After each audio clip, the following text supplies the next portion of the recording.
Hello everyone, I am Srishti here. So ये video dedicated है for students जो कि गेट सी एस 2026 देने वाले हैं. तो ये काफ़ी बिगनर के लिए है, जो अभी अभी जिन्होंने स्टार्ट किया है और जिनको मालूम नहीं है कि क्या क्या टॉपिक्स उनको कवर करने हैं, कौन कौन से सब्जेक्ट्स होते हैं और क्या एग्ज़ाम पैटर्न होता है और गेट सी एस क्या है. तो हम सारी चीज़ें कवर करेंगे. So without wasting any more time, main topic पे आते हैं. तो GATE CS, that is Graduate Aptitude Test in Engineering for both computer science and IT, that is Information Technology. तो दोनों ब्रांचों के लिए एप्लीकेबल सेम एग्जाम्स देते हैं. तो गेट सी एस है वो 1983 से स्टार्ट हुआ था और मीन्स काफ़ी टाइम हो चुका है. और हर बार कोई ना कोई आईआईटीज़ इसको कंडक्ट कराते हैं. लाइक 2025 में आईआईटी रुड़की ने कंडक्ट कराया था गेट को. तो अगर आप अभी बैचलर्स में हैं और मास्टर्स करने के लिए या फिर पीएचडी के लिए एनरोल होना चाहते हैं या इस प्रोग्राम्स में जाना चाहते हैं, then definitely you must have score card of GATE CS. या आप टॉप आईआईटीज़ एंड आईआईटीज़ या फिर पीएसयूज में काम करना चाहते हैं तो आपके पास स्कोर कार्ड होना चाहिए गेट सीएस का. तो ये सब हुआ गेट के बारे में. अब एग्ज़ाम पैटर्न क्या है अगर हम एग्ज़ाम देना चाह रहे हैं गेट का. तो टोटल मार्क्स होते हैं इसमें 100 मार्क्स का पेपर होता है. टोटल 3 घंटे का पेपर होता है, 3 आवर्स का. टोटल नंबर ऑफ क्वेश्चंस होते हैं वो 65 होते हैं, जिसमें एमसीक्यूज एमएसक्यूज और नेट्स के क्वेश्चंस होते हैं लाइक अदर कॉम्पिटेटिव एग्जाम्स. तो multiple choice questions, multiple select questions और न्यूमेरिकल आंसर टाइप क्वेश्चंस होते हैं. इसमें 15 मार्क्स का एप्टीट्यूड पूछता है और इंजीनियरिंग मैथमेटिक्स में अराउंड 13 to 15 मार्क्स का इंजीनियरिंग मैथमेटिक्स से रहता है. ये वेरिएबल है. हम एग्जैक्ट लेके नहीं जा रहे, हमें नहीं मालूम कितने मार्क्स का आएंगे, तो हम एक रेंज पे चलेंगे. ठीक है. कोर सब्जेक्ट में 72 मार्क्स, ये भी अप्रॉक्सीमेट लेके चल रहे हैं, ये भी वेरिएबल है. इधर चेंज हुआ तो इधर इधर कुछ चेंजेस आ सकते हैं. ठीक है.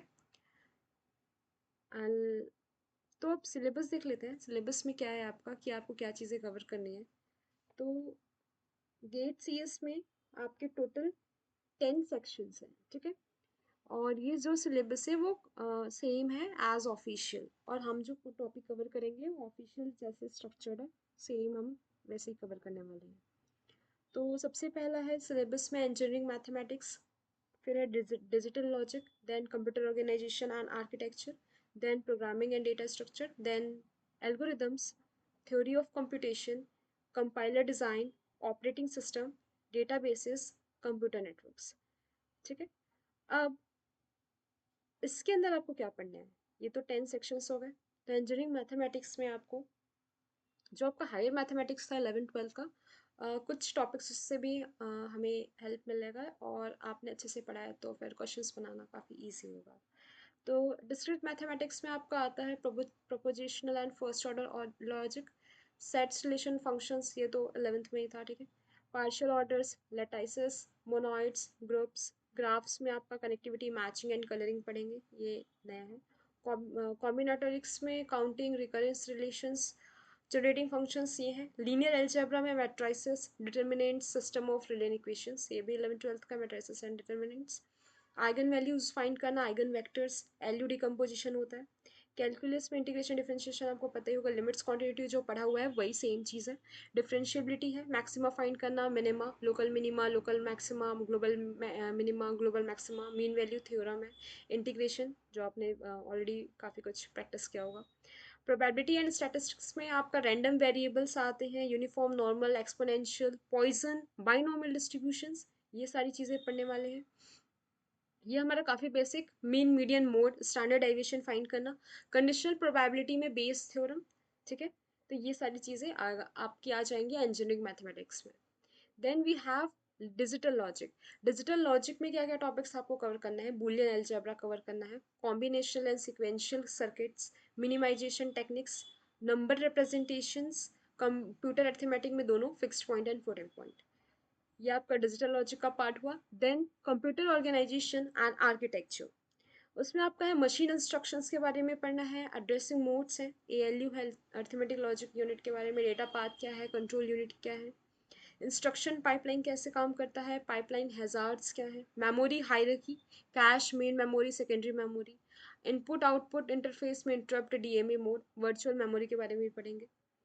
Then we have programming and data structure. तो सबसे बेसिक प्रोग्रामिंग लैंग्वेज सी पढ़ेंगे, ठीक है, कंप्लीट सी।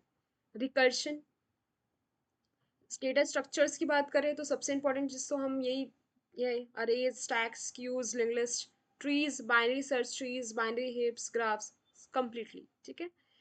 देन एल्गोरिदम्स में आपका क्या क्या आ रहा है, इसमें आपका आ रहा है searching, sorting, hashing, asymptotic, worst case scenario, best case scenario, average case scenario, सब कुछ आ जाएगा। स्पेस कॉम्प्लेक्सिटी क्या होती है, एल्गोरिदम डिज़ाइन में सारे एल्गोरिदम्स आ जाएंगे। ग्रेडी है, डायनेमिक प्रोग्रामिंग है, डिवाइड एंड कॉन्कर है, ग्राफ ट्रैवर्सल पढ़ना है आपको, मिनिमम स्पैनिंग ट्रीज है, शॉर्टेस्ट पाथ एल्गोरिदम है, ये सब एल्गोरिदम हम जानेंगे। Then theory of computation, theory of computation में आपको पढ़ना होगा regular expression, finite automata, context free grammars, push down automata, regular and context free languages, pumping lemma क्या होता है, ट्यूरिंग मशीन क्या है, ठीक है, अनडिसाइबिलिटी क्या है। कंपाइलर डिज़ाइन में आपका है लेक्सिकल एनालिसिस, पार्शिंग है, सिंटेक्स डायरेक्टेड ट्रांसलेशन है, रन टाइम एनवायरमेंट्स है, इंटरमीडिएट कोड जनरेशन है, लोकल ऑप्टिमाइजेशन है, डेटा फ्लो एनालिसिस में आपका constant propagation, liveness analysis, common subexpression elimination. तो ये सब हम कवर करने वाले हैं कंपाइलर डिज़ाइन में। Then we have operating system, operating system में सिस्टम कॉल्स क्या होता है, प्रोसेसेस क्या हैं, थ्रेड्स क्या हैं, उसके बाद है inter process communication, concurrency, synchronisation क्या होता है, पेजिंग क्या होता है, डेडलॉक्स क्या है, सीपीयू शेड्यूलिंग क्या है, इनपुट आउटपुट शेड्यूलिंग क्या है, मेमोरी मैनेजमेंट के बारे में, वर्चुअल मेमोरी के बारे में, फाइल सिस्टम्स कम्प्लीटली ओएस पढ़ेंगे।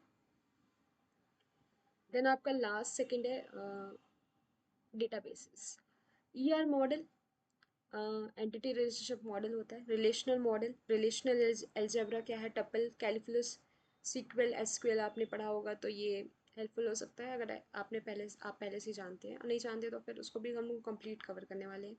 इंटीग्रिटी कॉन्स्टेंट्स क्या है, नॉर्मल फॉर्म्स क्या है, फाइल ऑर्गेनाइजेशन किसको कहते हैं, इंडेक्सिंग में बी ट्रीज और बी प्लस ट्रीज क्या क्या है, ट्रांजेक्शन्स क्या है, कॉन्करेंसी कंट्रोल कैसे होता है, ठीक है, ये सारी चीज़ें। लास्ट अब कंप्यूटर नेटवर्क्स, ये लास्ट सेक्शन है, इसमें हम क्या क्या पढ़ने वाले हैं, कंसेप्ट ऑफ लेयरिंग में OSI, TCP, IP, protocol stacks, packet, circuit, virtual circuit switching क्या होता है, डेटा लिंक लेयर में सारी चीज़ें, सारे features, framing, error detection, MAC, Ethernet bridging, जो भी इनकी फंक्शनैलिटी है, राउटिंग प्रोटोकॉल्स पढ़ेंगे, शॉर्टेस्ट पाथ क्या होता है, फ्लडिंग क्या होता है, डिस्टेंस फैक्टर क्या है, लिंक स्टेट राउटिंग क्या है, फ्रैगमेंटेशन क्या है, आईपी एड्रेसिंग में IPv4 IPv6 दोनों, CIDR नोटेशंस क्या है, आईपी सपोर्ट प्रोटोकॉल्स में एड्रेस रिजोल्यूशन प्रोटोकॉल क्या है, DHCP क्या है, ICMP क्या है, नेटवर्क एड्रेस ट्रांसलेशन क्या होता है, ट्रांसपोर्ट लेयर में उनकी functionalities, flow control, congestion control, UDP TCP sockets क्या हैं, एप्लीकेशन लेयर प्रोटोकॉल्स में DNS, SMTP, HTTP, FTP और ईमेल। तो यहाँ बस हमारा कंप्लीट सिलेबस यहाँ कवर हो जाएगा। अगर आप कंप्लीट पढ़ेंगे तो आपका सारा जो कॉन्सेप्ट है वो क्लियर हो जाएगा, राइट। और यहाँ से आप डाउनलोड कर सकते हैं जो ऑफिशियल सिलेबस है, और जो प्रीवियस ईयर पेपर्स है वो आपको यहाँ पर अवेलेबल होंगे, ठीक है। और बाकी ये मैंने ही खुद डिज़ाइन किया है वेबसाइट को, तो काफ़ी स्ट्रक्चर्ड है, तो आप यहाँ से भी रेफरेंस ले सकते हैं। सो अगर कॉन्सेप्ट क्लियर रहेगा सारे टॉपिक्स का तो आप कोई भी क्वेश्चंस इजीली सॉल्व कर पाएंगे, और प्रैक्टिस भी चाहिए, जितनी ज़्यादा प्रैक्टिस होगी उतने ज़्यादा एफिशिएंटली आप क्वेश्चन सॉल्व कर पाएंगे।